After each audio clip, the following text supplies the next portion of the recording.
नमस्कार दोस्तों, जय जोहार। मैं कौशल तिवारी और बिहनिया संध्या में आपका स्वागत है।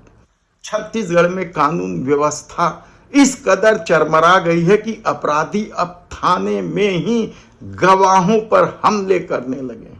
फरार वारंटी खुलेआम थानों में आवाजाही कर रहे हैं, लेकिन उसकी गिरफ्तारी नहीं की जा रही। यानी क्या सिर्फ दारू के धंधे में लिप्त लोगों को संरक्षण देने के लिए और अनाप शनाप पैसा कमाने के लिए अपराधियों को संरक्षण दिया जा रहा है। रमन राज में जब पूर्व गृह मंत्री ननकीराम कंवर ने कहा था कि 10-10 हजार रुपए में थाने बिक रहे हैं, एसपी कलेक्टर वसूली बाज हो गए हैं, तब खूब हंगामा हुआ था। ये ज्यादा पुरानी बात नहीं है, 7-8 साल पुरानी बात है। तब गृह मंत्री ननकीराम कंवर ने रमन राज के कानून व्यवस्था की पोल खोल कर रख दी थी। तब क्या फिर से जब 5 साल बाद भारतीय जनता पार्टी की सरकार यानी डबल इंजन की सरकार छत्तीसगढ़ में आई है, तब से कानून व्यवस्था क्या रमन राज के उसी गृह मंत्री के बयान की तरह हो गई है? क्या सचमुच अपराधियों को संरक्षण इस कदर दिया जा रहा है कि पुलिस असहाय हो गई है, या फिर पुलिस अपनी कमाई के चक्कर में अपराधियों को संरक्षण दे रही है और शासन प्रशासन आंख मूंदे बैठा है? सवाल बलौदा बाजार की घटना या मॉब लिंचिंग की घटना का नहीं है। सवाल राजधानी के हृदय स्थल जय स्तंभ चौक के नजदीक 2 कदम दूर ही है मौदाहापारा थाना की घटना है कि किस तरीके से मौदाहापारा क्षेत्र में उपद्रवी अपना तमाशा खड़ा कर रहे थे, लोगों को डरा चमका रहे थे, और जब पुलिस उन्हें पकड़ कर लाई तो साथ में रिपोर्ट लिखाने गवाह भी आए थे थाने में। इसी दौरान एक महिला आरोपी ने गवाह पर ब्लेड से हमला कर दिया। यानी सोचिए कि पुलिस के थाने के भीतर यदि आरोपी गवाहों को मार रहे हैं, वो भी ब्लेड जैसे हथियार से गाली गुप्तार कर रहे हैं, तो आप समझिए कि पुलिसिंग किस तरीके से चल रही है।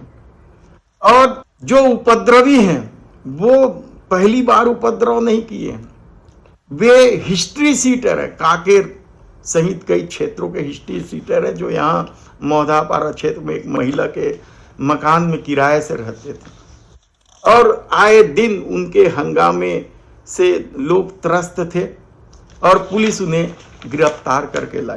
हालांकि इस मामले में मौदाहापारा पुलिस का कहना है कि काले धागे में बंधी ताबीज जैसी चीज से वार किया गया, जबकि जो पीड़ित है वह बता रहा है कि ब्लेड से वार हुआ है। यानी आप सोचिए कि पुलिस किस तरीके से अपराधियों को बचाने की भी कोशिश करती है या मामले को डाइल्यूट करने की कोशिश करती है।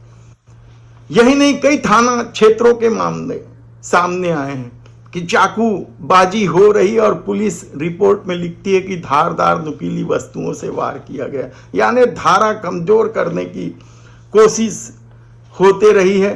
तो कभी लूट की घटना को चोरी की घटना में तब्दील कर दिया जाता है, डकैती की घटना को चोरी का बता दिया जाता है। यानी आप सोचिए कि पुलिस किस तरीके से बेलगाम हो चुकी है।